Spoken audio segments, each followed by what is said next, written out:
एक राजा थे, उनका नाम था चक्रवेणु। वह बड़े ही धर्मात्मा थे। राजा जनता से जो भी कर लेते थे सब जनहित में ही खर्च करते थे। उस धन से अपना कोई कार्य नहीं करते थे।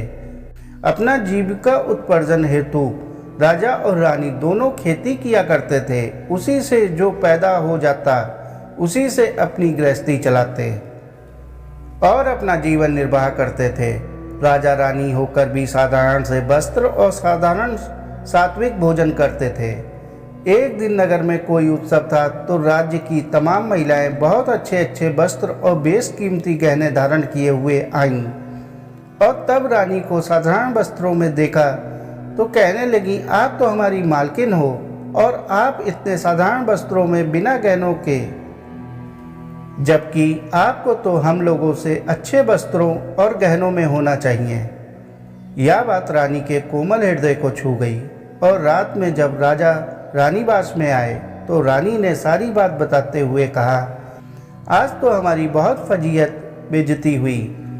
सारी बात सुनने के बाद राजा ने कहा, क्या करूं, मैं खेती करता हूं। जितनी भी कमाई होती है घर गृहस्थी में ही खर्च हो जाती है।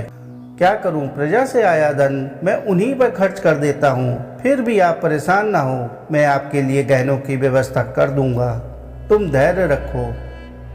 दूसरे दिन राजा ने अपने एक आदमी को बुलाया और कहा कि तुम लंकापति रावण के पास जाओ और कहो कि राजा चक्रवेणु ने आपसे कर मांगा है और उससे सोना ले आओ। वह व्यक्ति रावण के दरबार में गया और अपना मंतव्य बताया। इस पर रावण अट्टहास करते हुए बोला, अब भी कितने मूर्ख लोग भरे पड़े हैं। मेरे घर देवता पानी भरते हैं और मैं कर दूंगा। उस व्यक्ति ने कहा कि कर तो आपको देना ही पड़ेगा, अगर स्वयं दे दो तो ठीक है। इस पर रावण क्रोधित होकर बोला कि ऐसा कहने की तेरी हिम्मत कैसे हुई, जा चला जा यहाँ से। रात में रावण रानी मंदोदरी से मिला तो यह कहानी बताई। मंदोदरी पूर्ण रूपेण एक पतिव्रता स्त्री थी। यह सुनकर उनको चिंता हुई और पूछी कि फिर आपने कर दिया या नहीं। तो रावण ने कहा, तुम पागल हो, मैं रावण हूँ, क्या तुम मेरी महिमा को जानती नहीं? क्या रावण कर देगा? इस पर मंदोदरी ने कहा कि महाराज आप कर दे दो, वरना इसका परिणाम अच्छा नहीं होगा। मंदोदरी राजा चक्रवेणु के प्रभाव को जानती थी, क्योंकि वह एक पतिव्रता स्त्री थी। रावण नहीं माना। जब सुबह उठकर रावण जाने लगा तो मंदोदरी ने कहा कि महाराज आप थोड़ी देर ठहरो, मैं आपको एक तमाशा दिखाती हूँ। मंदोदरी प्रतिदिन छत पर कबूतरों को दाना डाला करती थी। उस दिन भी दाना डाली और जब कबूतर दाना चुगने लगे तो बोली, अगर तुम सब एक भी दाना चुगे तो तुम्हें महाराजा धीराज रावण की दुहाई है, कसम है। रानी की इस बात का कबूतरों पर कोई असर नहीं हुआ और वह दाना चुगते रहे। मंदोदरी ने रावण से कहा कि देख लिया ना आपका प्रभाव।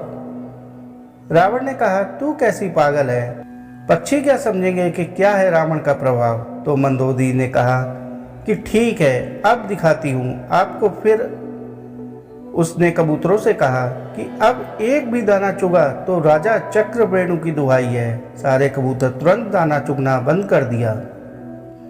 केवल एक कबूतरी ने दाना चुगा तो उसका सिर फट गया, क्योंकि वह बहरी थी, सुन नहीं पाई थी।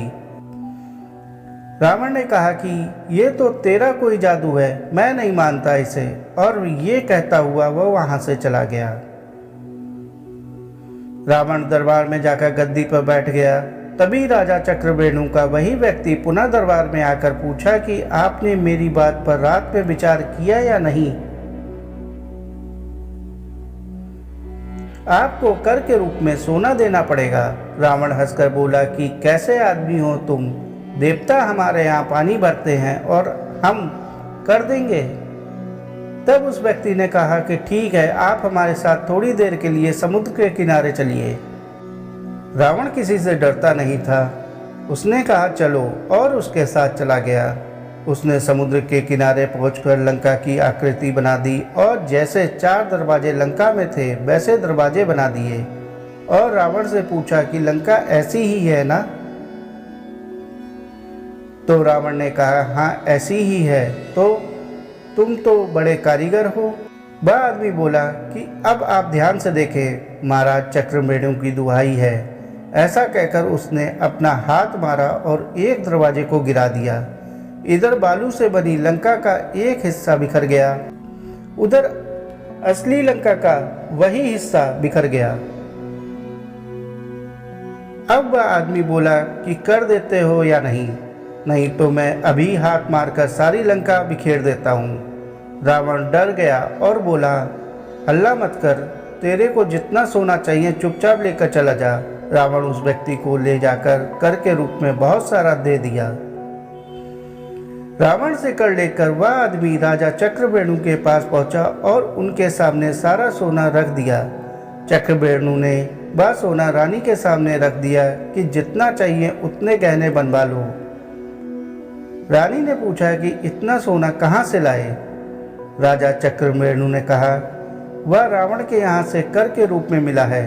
रानी को बड़ा भारी आश्चर्य हुआ कि रावण ने कर कैसे दे दिया। रानी ने कर लाने वाले आदमी को बुलाया और पूछा कि कर कैसे लाए, तो उस आदमी ने सारी कथा सुना दी। कथा सुनकर रानी चकरा गई और बोली कि मेरे असली गहना तो मेरे पतिदेव जी हैं, दूसरा गहना तो मुझे नहीं चाहिए। गहनों की शोभा पति के कारण ही है, पति के बिना गहनों की क्या शोभा। जिनका इतना प्रभाव है कि रावण भी भयभीत होता है, उनसे बढ़कर गहना मेरे लिए और हो ही नहीं सकता। रानी ने उस आदमी से कहा कि जाओ, यह सब सोना रावण को लौटा दो और कहो कि महाराज चक्रवेणु तुम्हारा कर स्वीकार नहीं करते। मनुष्य को देखा देखी ना पाप ना पुण्य करना चाहिए और सात्विक रूप से सत्यता की शास्त्रोक्त विधि से कमाई हुई दौलत में ही संतोष करना चाहिए। दूसरे को देखकर मन को बढ़ावा या पश्चाताप नहीं करना चाहिए। धर्म में बहुत बड़ी शक्ति आज भी है, करके देखिए, निश्चित शांति मिलेगी। आवश्यकताओं को कम कर दीजिए, जो आवश्यकता है उतना ही खर्च करिए, शेष परोपकार में लगाइए। भगवान तो हमारे इन्हीं कार्यों की प्रतीक्षा में बैठे हैं, मुक्ति का द्वार खोले। किंतु यदि हम स्वयं नरकगामी बनना चाहे तो भगवान का क्या दोष। साथियों, कहानी को अंत तक सुनने के लिए आपका बहुत बहुत शुक्रिया। कहानी अच्छी लगी हो तो कहानी को लाइक और चैनल को सब्सक्राइब कर लीजिए। धन्यवाद।